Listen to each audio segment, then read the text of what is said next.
Joining me now is Chief Judy Wilson. She is Chief of the Niskonluth First Nation. She's Secretary-Treasurer of the Union of BC Indian Chiefs. Chief Wilson, first of all, thanks for taking the time. Thank you. I want to get your reaction. The Prime Minister today said that he is not going to fire Minister Bennett. He's not going to ask for her resignation. He says she has apologized and that she deeply regrets her comments. How do you respond to what you heard today? It's the continued genocide that the government is perpetuating on our people. They're ignoring, denying, and no accountability. So those actions of Trudeau is a continuation of that. And Minister Bennett has a very important file. She has a very important role in Canada, being the head of CERNA, Crown Relations. And Crown Relations need to have that truth, and they need to have the utmost accountability to upholding the laws of the land, and also to our Indigenous people, especially at this time. Many of our nations are in mourning in regards to the residential children that are being found in unmarked graves and mass grave sites and burial sites across Canada. This couldn't happen at a most atrocious time that she would make those remarks to one of our most upstanding women leaders in the country, that she could be racist and could be arrogant and could say things that are so insensitive to our Indigenous people. Even if Trudeau doesn't have can be able to say, oh, we're going to fire one of our head ministers, our people could say, we fire her, we reject her for how she's conducting herself and how she's acting, and that she doesn't have any accountability. I don't know how people are going to be able to sit across the table from her knowing that this is how she really thinks, and this is how she really conducts herself. And how do all the staff under her conduct themselves? Okay, are they going to be treating? Okay, can I ask you that? Because I mean, you have been in your position, and you've attended negotiations, you've attended summits, you've attended activities. I remember the one here in Ottawa on I think it was Canada-BC family policy. You have met with Minister Bennett in the past? Yes, I've had direct meetings with Minister Bennett on a continued basis. So is your position that you can't work with her anymore then? Well, I can't look at her and see that she has the real interest and the real heart for our people after what she's done. She's exposed herself in what she really thinks and how she treats our people, treating one of our most esteemed women leaders this way. And so, it's exposed. It's just like how we're looking at all the other truths that are coming out. These truths are coming out now of what she has in her mind and what she has in how she conducts herself. There's no way that should have been ever dealt with that way, especially with Jody relaying, what she really felt and what she wanted to see for our people, and then it was.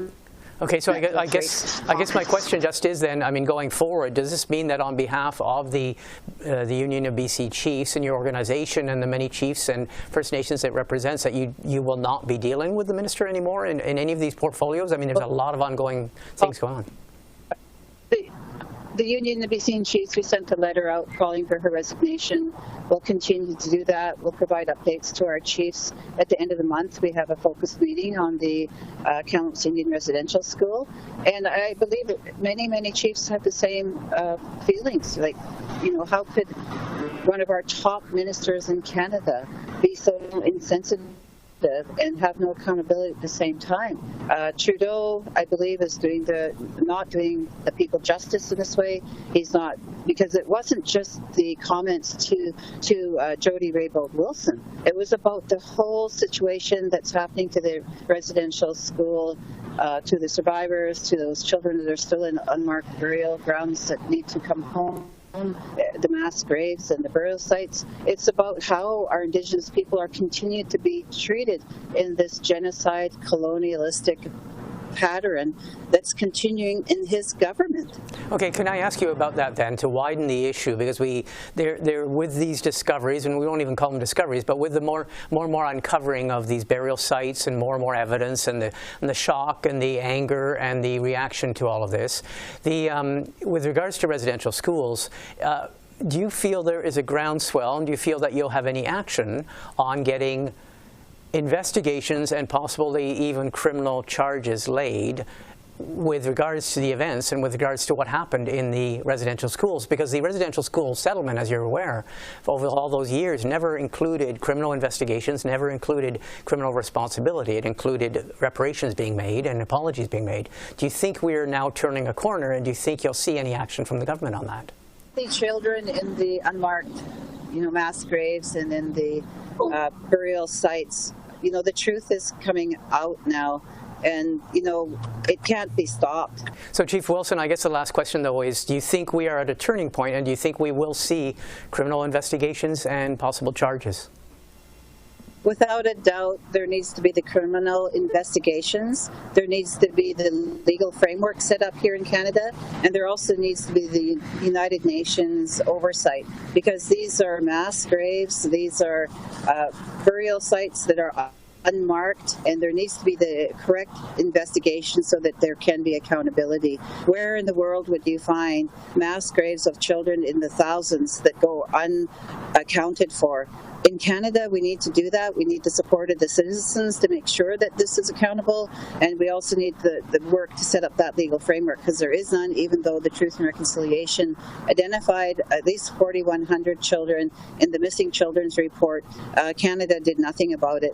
We can't let that go and escape us this time. With the real evidence and truth being exposed now, if you will, and we need to do justice by those children, and we need to recognize the harm that's done to the survivors of those schools and their families. So we can't continue in denial. We need to have accountability by Trudeau, and we need to be able to have transparency and a proper process in this investigation, and that's what the Chiefs are calling for, not just reconciliation but restitution.